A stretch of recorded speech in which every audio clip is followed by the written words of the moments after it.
আমি অনেক স্ট্রং। যেকোনো পরিস্থিতিতে নিজেকে সামলে নিতে পারি। আমি কারো কাছে গিয়ে নিজের কষ্ট শেয়ার করে তাদের সিম্প্যাথি নেওয়াটা পছন্দ করি না। আবার একবার ভেঙে পড়লে আমাকে কেউ সামলাতে পারে না। আমি নিজেও না, আমি একদম ভেঙে যাই। আসসালামু আলাইকুম everyone, this is Farzana Ayesha. Welcome back to my another blog video. আশা করছি দূরে কাছে যে যেখান থেকে আমার ভিডিওটি দেখছেন সবাই ভালো আছেন। আমি আপনাদের দোয়ায় আল্লাহর অশেষ রহমতে ভালো আছি। আমার ভিডিও যারা নিয়মিত দেখেন তারা অবশ্যই জানেন যে আমার ২টা ছোট্ট ছোট বিড়াল ছানা ছিল আর তারা মারাও গেছে। তো আয়াত হচ্ছে বিড়ালের বাচ্চা দেখলে দৌড়ে যায়, যেটা দেখতেই পেলেন একটু আগে। তো আমি হচ্ছে রান্না করছিলাম, এখন হচ্ছে দুপুর। আর দুপুরে রান্নাই করছিলাম আর সাথে এখন খাওয়ার আয়োজনও করেছি। সবাই কিভাবে বিড়াল পোষে আমি জানি না, আমি কখন এটা পছন্দ করতাম না, এটা যার মানে পার্সোনাল বিষয়। তো আমি হচ্ছে দুটো বাচ্চা অনেক কষ্ট করে বলেন বা যেভাবেই বলেন নিজের কাছে রাখার চেষ্টা করেছিলাম, অনেক যত্ন করতাম। তো সেই ২টা হারিয়ে যাওয়ার পরে আমি আর কখনোই বিড়াল পুষতে পারি না। তবে বাড়ির আশেপাশে যেগুলো আছে ওগুলো আসলে আমি তাদের খুবই যত্ন করি, খাবার দিই। যত্ন করি বলতে হচ্ছে কাছে আসলে খেতে দিই, কিন্তু কাছে নিই না বা বাসার ভেতরে ঢুকাই না। শীতকালে এমন দেখাই যায় যে মুরব্বিরা বা ছোট বড় যেই হোক রাস্তার পাশে আগুন ধরিয়ে সেটার তাপ নেয়।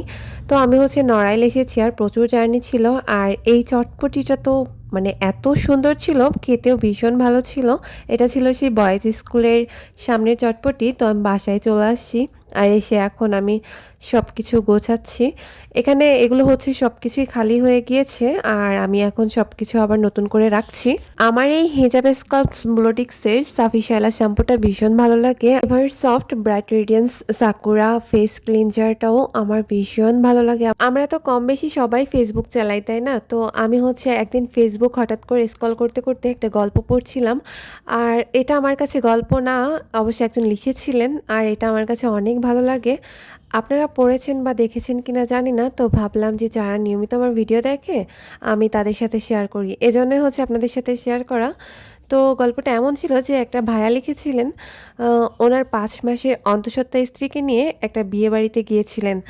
আর খাবার টেবিলে হচ্ছে হঠাৎ ওনার স্ত্রী অসুস্থ হয়ে ওনার কাঁধে মাথায় এলিয়ে দেয়। আশেপাশে সবাই হচ্ছে তাকিয়েছিলেন ওনার দিকে। আর উনি হচ্ছে ওয়েটারকে ডাক দিয়ে বলেন যে আমার স্ত্রীর খাবারটা প্যাক করে দিন। ওয়েটার মুচকি হেসে বলেন, এখানে প্যাক করার মতো কোনো কিছু নেই, আপনি ভেতরে যেয়ে কথা বলেন। তো উনি হচ্ছে পকেট থেকে একটা পলিথিন বের করে দিয়ে বলেন, এটাতে প্যাক করে দিন।